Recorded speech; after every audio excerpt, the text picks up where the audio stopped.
Welcome to Real Estate in Real Time. I'm your host, Woody Zimmerman, here with Mark Skabowski of Remax Lakes. Welcome to the show. Here we are. Good morning. Good morning. And you brought a really good topic to talk about here today.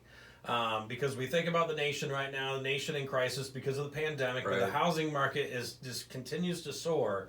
And a lot of people talk about, the difference between now and then the 2008, 2009 housing crisis that we went through and how it, affected the economy. And a lot of people have been worried about that. But then we sit here and it's like the housing market continues to soar. I know. What is the difference? Just thinking about that, it's like, where were we? You know, and the funny thing was, I had just got into real estate. I think I got my license in 04. Okay. And I started at the tail end of 05, 06 is when I got into this thing. Yeah. So, I got in thinking, man, this is going to be my career. Well, then 08, 09, or 07, 08, 09 did. It's like, what the heck was I thinking? Trial by fire. Trial by fire. Come out of the corporate world, president of a company, and we were doing all right. Yeah. I made that change. It's like, oh my goodness, what a big shift. Yeah. But, what factors led up to that recession? And housing actually impacted that Great Recession. I mean, it really did. What we had going on in the housing market, there are a lot of factors at play there that we don't see now. And, you and I have talked about it. When's this going to change? And it's got to change. It's got to change. But there's so many things that are in alignment that the predictions are the housing market will continue to grow, continue to be maybe not as hot as it is today, but on an upward trajectory through 2022. And there's a lot of factors that go into that. Okay. But, and look at history teaches us some things. Yeah. So a little bit of review of that history can kind of tell us how we got to where we are today. So in 2008, 2009, there was an oversupply of houses. And when we talk about that, there was an oversupply. Why was that? Well, builders were building like crazy. Okay. There was a lot of new home construction going on. There were, a lot of people moving around, and think of McMansions. We were going into bigger and bigger houses. 08, 09, we kind of grew, right? The average family home was getting bigger. Some of it was status, some of it was lifestyle, all of those things. Well, there was a glut of homes. So when there was a hiccup in the economy, meaning the financial crisis, a lot of those folks, we had financing that there were just, variable interest rates, adjustable rate mortgages, where you had a 1-year ARM adjustable rate mortgage where your rate was only good for 1 year, and then it went up if the rates rose. I know the first house, we refinanced in 2006, I think. We were on a 530, so a 5-year fixed. 25-year, it was a 5-year fixed rate, and then it adjusted for the next 25 years. Okay. Well, we locked into a 30-year fix at that time. Gotcha. And I think we were, 4.5%, 5%, which today we would be going, oh my gosh, that rate's crazy. Yeah, lower. But there were people buying interest-only loans. Interest only, you paid no principal. Really?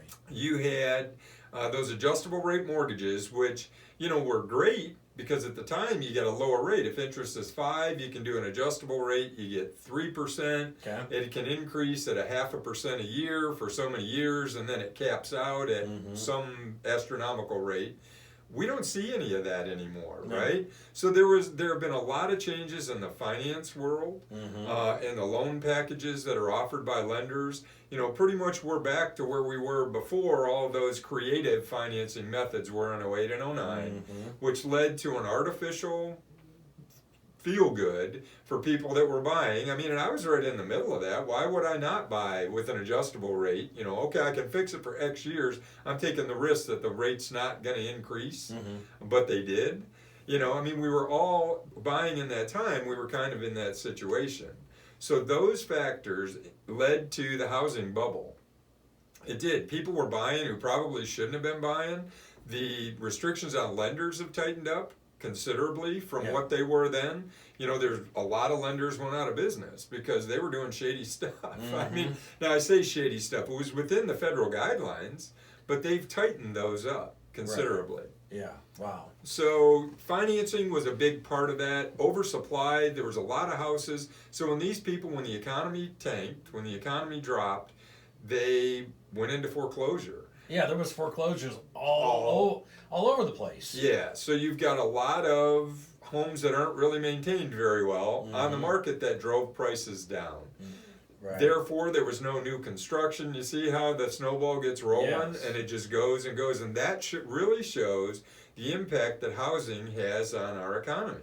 And the housing market led to, or had a significant impact on the depth of that recession, because it impacted a lot of people's lives. They were upside down. They paid $200,000 for a house that would, now they couldn't sell it for $100,000 Right. because demand went to nothing, because the economy was terrible. Yeah. And there were a lot more houses with foreclosures and new construction that were out there. People had a wealth of choices. We're not seeing that today. So it was supply and demand. So It was supply and demand. It was supply the and demand. reverse of where we are today. Right, exactly. And once the housing market went downhill, and then all of a sudden, then auto was suffered, and it just all in a domino The effect. dominoes Yeah. just fell. Yeah. Absolutely. So we are completely opposite of where we were at.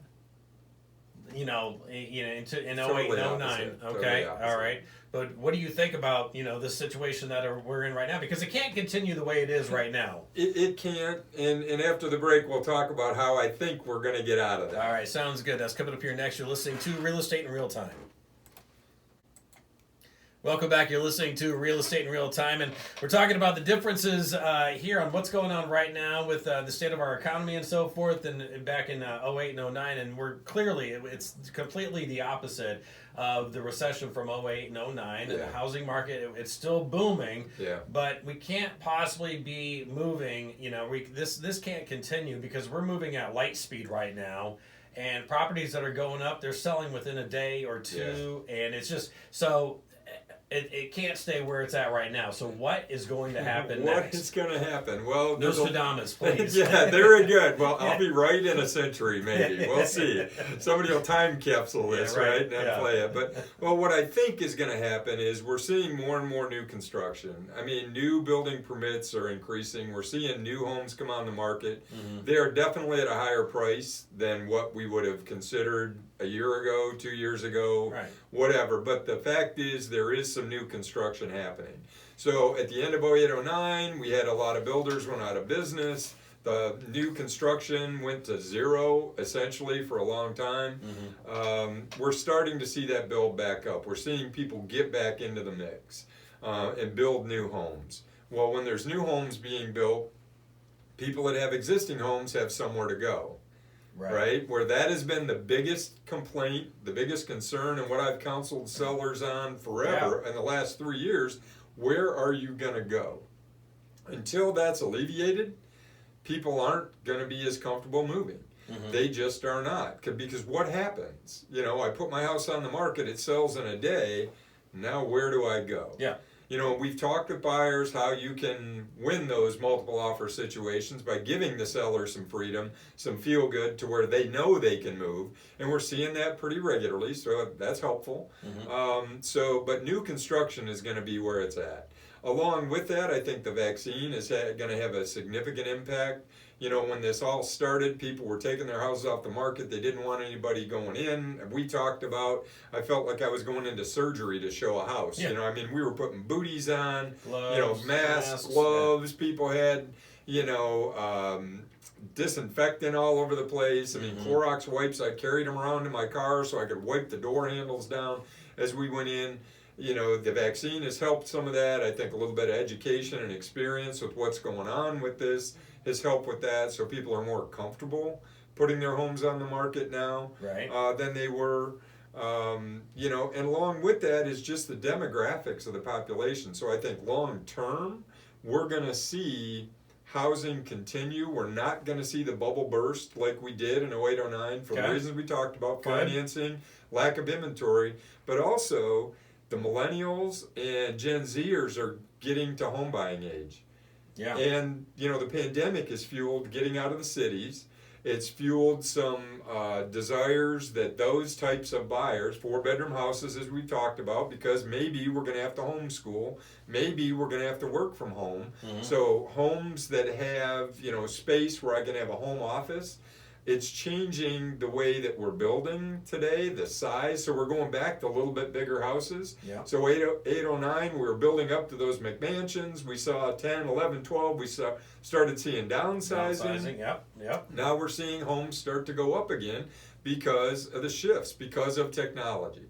Yep. Technology is allowing that for us to work from home where we couldn't do that before. Yeah, right. If you're going to spend so much time in that, and you don't want to be on top of each other, so you want a bigger home. I can definitely see that. And then the other stat that I just heard this week is that millennials are now, the first group of millennials are now turning 40. Yeah, they're turning 40. Right. It's amazing to me. So they're in their prime earning years. Yeah, they are. Right. So that's the other thing, that even though prices have gone up, if you look at it as a percentage comparative to 2012, that's actually about where we're back to. We're spending what we were in 12 to today's dollars. I mean, again, if you look at inflation percentage-wise, your cost on housing is about the same. Now, I would say in certain areas that stat's not going to hold true if your wages haven't increased. But those 40-year-olds, I think back to where I was at 40. I mean, I'm president of a medium-sized company.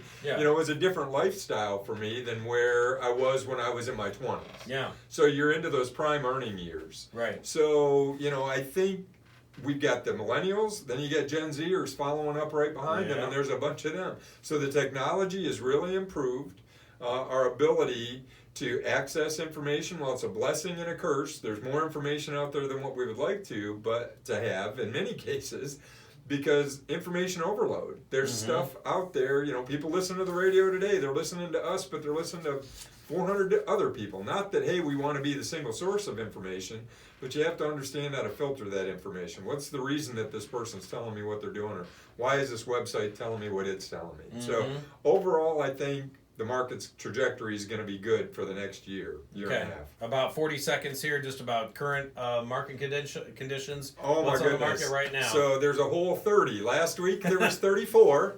Now, our residential homes, there's now 30. 30 homes available for people to pick from. Now, that excludes 20 lake homes. Last week there were 24 lake homes on the market. There is not a lot of inventory out there, so sellers, it's still a good time to be selling, but understand, where am I going to go? The new construction's starting to help some of that out. Buyers, be ready. Don't play the game. You can't negotiate. You just can't. You're going to be at list price or above in that first couple of weeks that property is on the market. Interesting market. Interesting to say the least. Yes, to say the least. All right. Hey, Mark, your contact info? Sure. Our website's lakes-realtors.com. Phone number's 574-834-1233. Check us out on YouTube. I finally got last week's video uploaded, so we're out there. Very good. You've been listening to Real Estate in Real Time. Have yourself a wonderful weekend.